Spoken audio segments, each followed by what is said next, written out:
ফিলিস্তিনকে সমর্থন করায় হুথিদের বিরুদ্ধে আরব সেনাবাহিনীর যুদ্ধ প্রস্তুতি। বিস্তারিত দেখুন অগ্রযাত্রা ডেস্ক রিপোর্টে। মধ্যপ্রাচ্যে ফিলিস্তিনিদের পক্ষে প্রকাশ্যে লড়ে যাচ্ছে ইয়েমেনের হুথিরা। এজন্য আমেরিকা ইসরায়েলের তোপের মুখে পড়েছে গোষ্ঠীটি। হুথিরা ইয়েমেনের বিদ্রোহী শক্তি হিসেবে পরিচিত। তাদের দমন করতে ইয়েমেনের বিভিন্ন টার্গেটে বিমান ও ক্ষেপণাস্ত্র হামলা চালাচ্ছে ইসরায়েল ও আমেরিকা। প্রতিবেশী সৌদি আরবের সঙ্গেও তাদের সম্পর্ক ভালো নয়। তবে এবার খবর প্রকাশিত হয়েছে, বিদ্রোহীদের উৎখাতে জড়ো হচ্ছে ৮০,০০০ ইয়েমেনের সরকারি সেনা।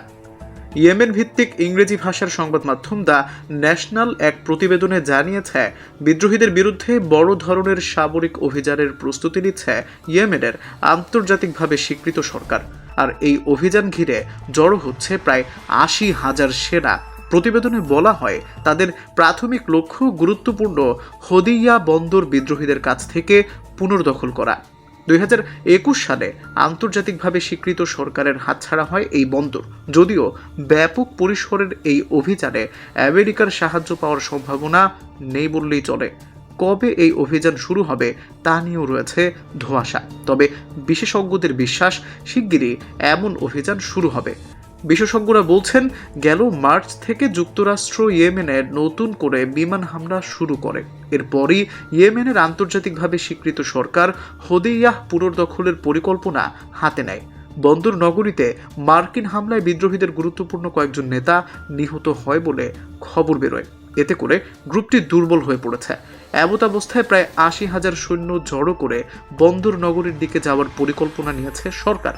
শুধু হদিয়া বন্দরই নয়, এই অভিযান পরিচালনা করা হবে 5th ডিস্ট্রিক্ট নামে পরিচিত পশ্চিমাঞ্চলীয় ইয়েমেন ও দক্ষিণাঞ্চলীয় 23 প্রদেশেও।